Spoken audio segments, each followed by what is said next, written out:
Welcome to this page. Today I'm so excited because we're going to talk about one of the sought after topics, and that is how you can find yourself a good mentor. I thought I should talk about this today because I know a mentorship topic is quite huge and we're going to continue talking about it, but mentorship is basically part of the segments of the main topic that we created this particular page for, and that is leadership. Leadership. So, mentorship is basically one of the little components of leadership. There are so many other components that we have come up with, and I just want us to enjoy the ride as we listen and as we read everything that is posted on this particular page. So I want you to invite as many people as you can, your friends, your families, so that we can enjoy these topics together. So let's get right into it. I've come up with five points that can allow you to find a good mentor. And the first one is find somebody that you aspire to be and study them. Find somebody who you aspire to be and study them. That's point number one. Number two, know how to approach these people. Know how to approach your potential mentor. The third one is challenges. The fourth one is initiation. And the fifth one is commitment. I think commitment is even easier to understand. So let's get back to the main points. And some people have been suggesting that it can be good for us to come up with social media classes, maybe on WhatsApp or any other social media platform, so that we can learn a little bit more about these things, because what we are talking about here, some of them might not be very deep, but if we come up with a class, well, it will be up to you to suggest when we can start this class, but it would be a wonderful thing for me to be able to talk to you in detail about some of these leadership topics that are very important, such as mentorship. So find somebody that you aspire to be and decide to study them. What am I talking about here? Who are these people? In most cases, this can be your relatives. Probably you are in the same industry as the one that you want to go in, or as the one you've just joined, or the one you've been in for some time. It could be a relative, it could be a friend, it could be a workmate. And a workmate meaning a supervisor or a manager, okay? Or somebody who is an authority in that particular industry, and that is generally for business people. If you want somebody that you want them to mentor you, of course it is good to have people that have gone before you, such as I can talk of big names like our honorable. I respect that man, and this is no other than Chivamba Kanyama. I'll give you a story about Chivamba Kanyama and how I really got inspired by him from as far as 2005, 2006. I've been following that man. So I'm going to talk about it. You have people like Chance Kabaye. You have people like Yalelo, the director of Yalelo, and that is Mr. Fisho Mwale. You have big names like that. So there are certain industries that if you were to mention the names of those industries, of course there'll be names of individuals that are connected to those industries, and this is what we are talking about today. And those people can be great mentors to you. And when you're looking for a mentor, and we're still talking about the issue of how to find yourself a mentor, and we are still on the first line, which is you being able to find somebody that you aspire to be. So if you aspire to be like Chivamba Kanyama, if you aspire to be like Mr. Fisher Mwale, Mr. Chance Kavaye, and many other great honorable businessmen in this country, then you need to start first of all by studying them before you approach them.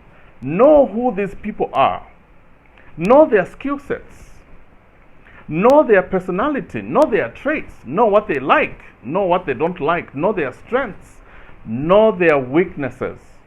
It is very important that before you approach these people, these things are put in place first. The second one is knowing how to approach them. How do you approach a huge person, such as the Honorable, I'll still call him the Honorable Chivamba Kanyama, or Mr. Chance Kavaye, or Mr. Fisher Mwale, the Mayor Fisher Mwale? How would you approach people like that? You need to know the circles, you need to know the networks, the social networks in which they are found in. You need to be able to go to the conferences where people like that are found. You need to go to interactive meetings where people like that are found, so that if you have an opportunity to be able to interact with them, you need to maximize that first time meeting. I've heard of people that have mentioned that they created a very strong relationship from just a first time meeting of a 1-minute talk or a 30-second talk, and that would have changed the life of a mentee. So that's how you learn to approach these people. As you approach them, of course, there's a first meeting.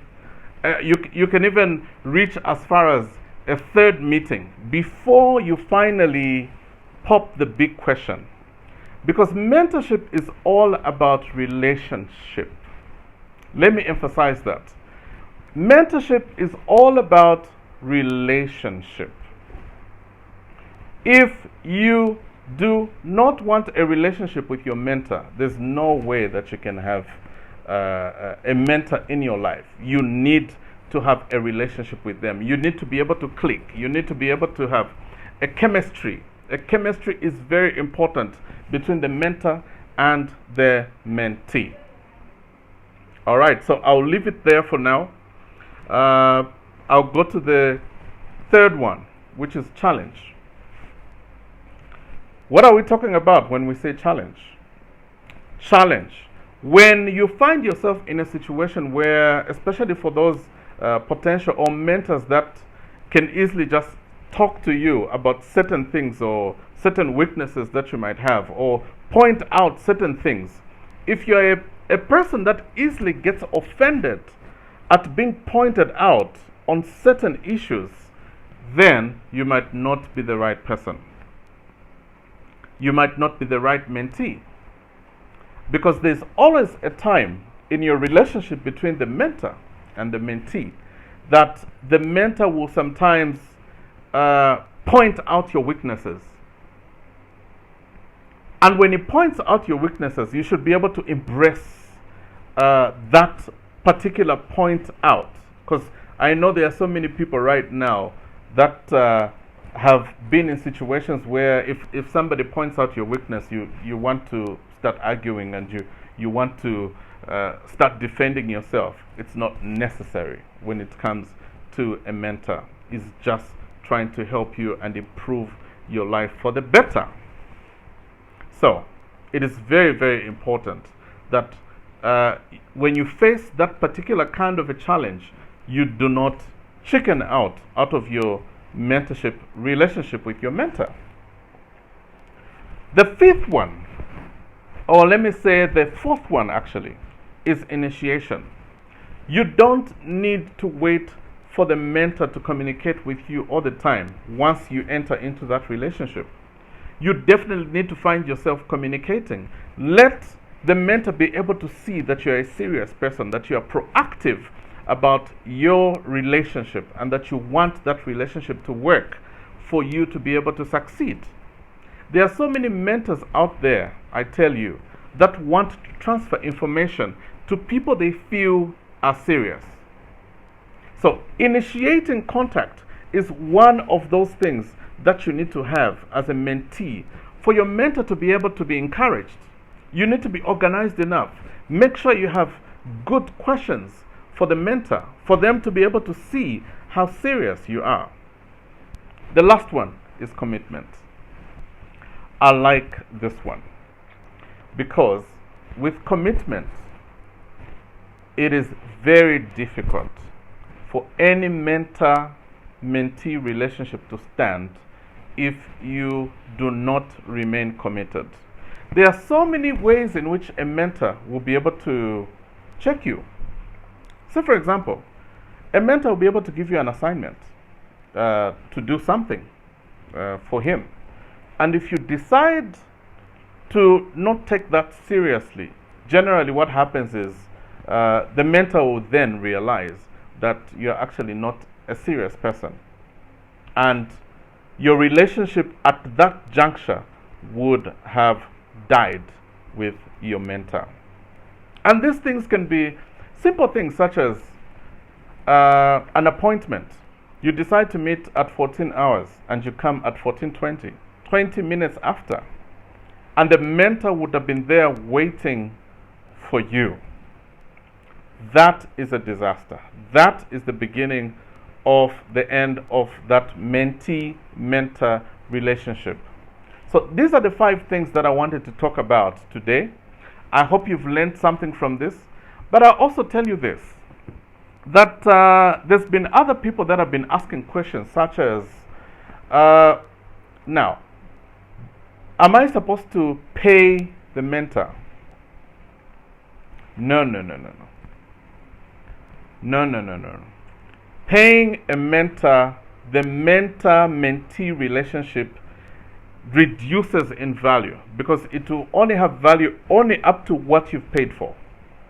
Obviously, if you have paid for a certain particular issue, the payment and the tutoring and everything else, the coaching and everything else will just go towards that particular issue. And it will be expensive for you. And your relationship will be that of a client service provider kind of a relationship. And it will not be such a good relationship.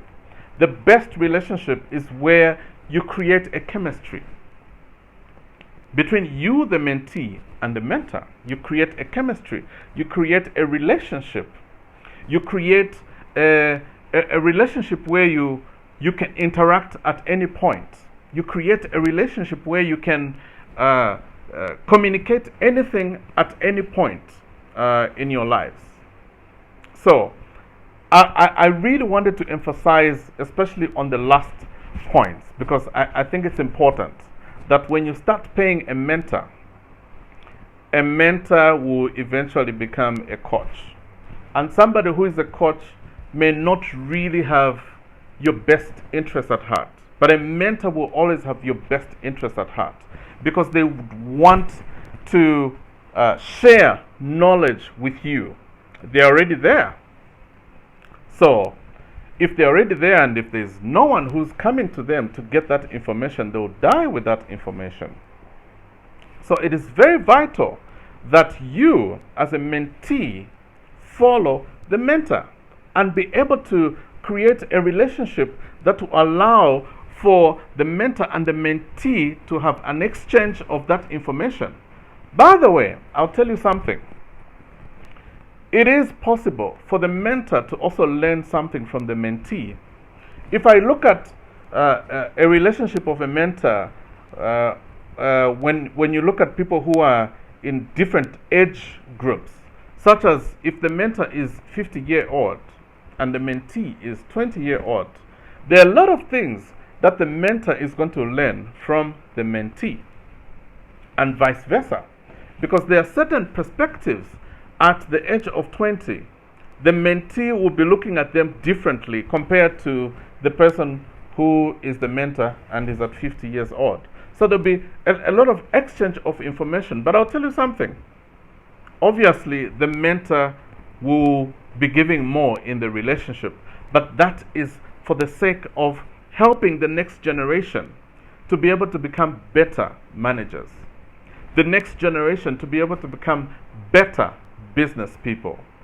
So I'll end there for today. Thank you so much for liking this page.